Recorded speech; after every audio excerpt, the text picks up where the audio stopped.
Welcome to Frugal Catherine.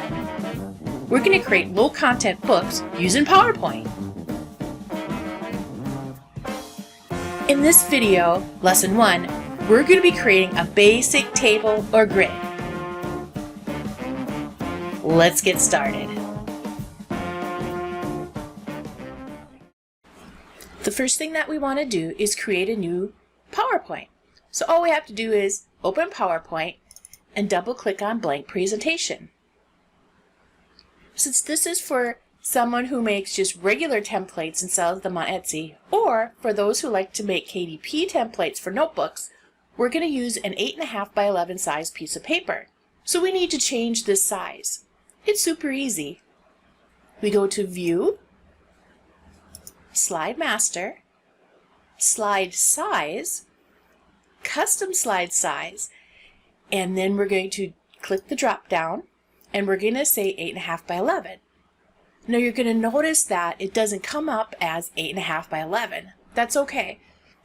We do want a border for all of our journals, so we're just going to keep it at 10 by 7.5. Trust me, I'll show you how this works really nice. Then we're going to say, okay, ensure fit.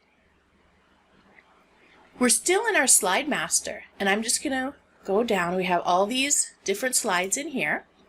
I'm going to click on the very first one. This is really the master slide. Anything you do to this slide will be seen in all the other slides.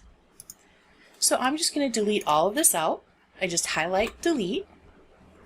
I'm going to go to this one, just highlight, delete. You can leave it in there if you like, but personally it drives me a little crazy. So I'm just going to delete all this out.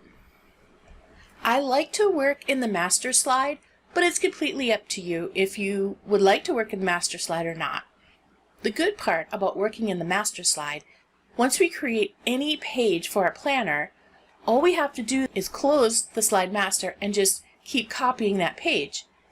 Trust me, I've done 100 pages not in the slide master, realized I had one mistake. You don't want to have to go back to 100 pages and fix that one mistake.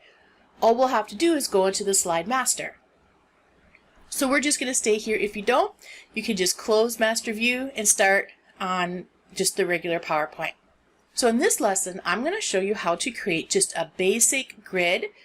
PowerPoint calls it a template. I'm a math person. I call it a grid. You'll hear me say grid, grid, grid over and over and over. We're going to go to Insert. So we're going to go to Insert, Table. Now as I move my cursor, you're going to see that it says 2 by 1, 3 by 1. I'm just going to create the largest one that I can. I want this grid to fit across the entire page, because remember that this is slightly smaller than an 8.5 by 11. Now it's not very big right now, is it? Nope. So we're going to highlight, right click, insert. Now up and down are the columns, left, right are the rows. So we're going to insert a column to the right. And now I'm going to drag it over. Okay. I haven't done any magic here. I don't remember how many things I have here. And now I'm going to add more to the bottom here. So I'm just going to highlight, right click, insert, row below. Okay. Insert, row below. And it looks like we're pretty good. I'm not going to insert another row below just yet.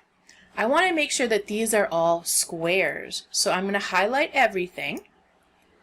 We have table design and table layout. So I'm going to click layout. Right over here, each box is 0.41 by 0.5. We want those to be the same. So let's just make it 0.5. So now we have our squares. Let's look back at our page.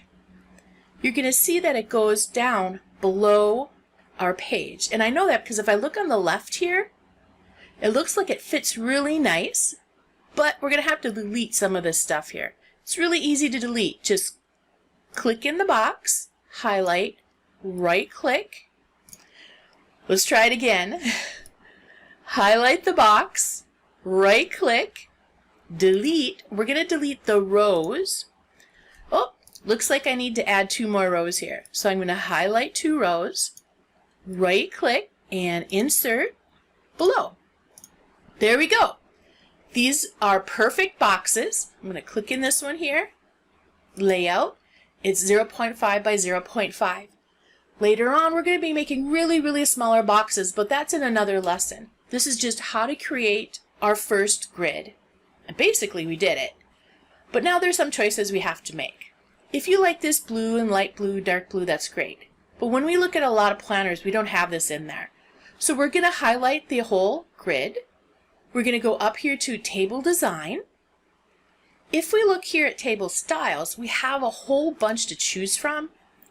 So this one, don't freak out, you can still see that the grids are there. But when I click outside the box, I don't see the grids. And that's okay. So at some point we're going to end up doing this, but not today. I'm going to click here, it's going to open my grid and do a drop down. And you can do this right now if you like and just see the different styles. Now for instance, this style is kind of nice if you're going to create just a lined journal. And we have all these different colors that you can choose from, and there's actually more colors. We're going to keep going down here, and all of these are available to you. I usually like to start from this one. I'm going to show you how to make these lines lighter or even change the color. Sure, we can go up here and change the colors, but they're still pretty dark. And when I make a journal, I like everything to be a little light, especially if I'm going to put a background in there. We're going to highlight the grid first. Now you're going to look over here, we have shading. So let me just show you what shading does. It shades behind the grid. Borders, so I could have no borders, they're gone. We could have outside borders, we could have inside borders, we can have all kinds of stuff. But for right now, we're just going to leave it at all borders. We do have an effects property, so let me show you what that looks like. I don't exactly like this, but maybe you do. Let's go to shadow, and I'm just going to place any shadow on this grid. Now when I look at it, maybe you like this great, but oh my gosh, this is really killing my brain. I really don't like it. So we're going to highlight everything again, and I'm just going to say no shadow. And it turns it back to what we like. Okay, let's highlight it again. We're going to go here to pen color. Now like I said, you could change the lines to any color you want. So we're going to pick something that's not here. Let's pick red. Okay, but I'm going to click outside here. Wait, it didn't turn red. I've done this 100 times and I keep forgetting. You do the pen color, then you have to go over here and click on borders again. Now everything changed red. Cool. Let's say you only want these to change to, I don't know, let's pick another color. Let's say we want those yellow. Okay, now we still have to click on border for those to change yellow. Let's highlight this whole thing again. Like I said, I like my borders to be rather light. I want them there, but not super dark. So I choose one of these in here. So I'm just going to pick this one. I'm going to pick borders. And now as you can see, they're all super light. Let's click on our table again.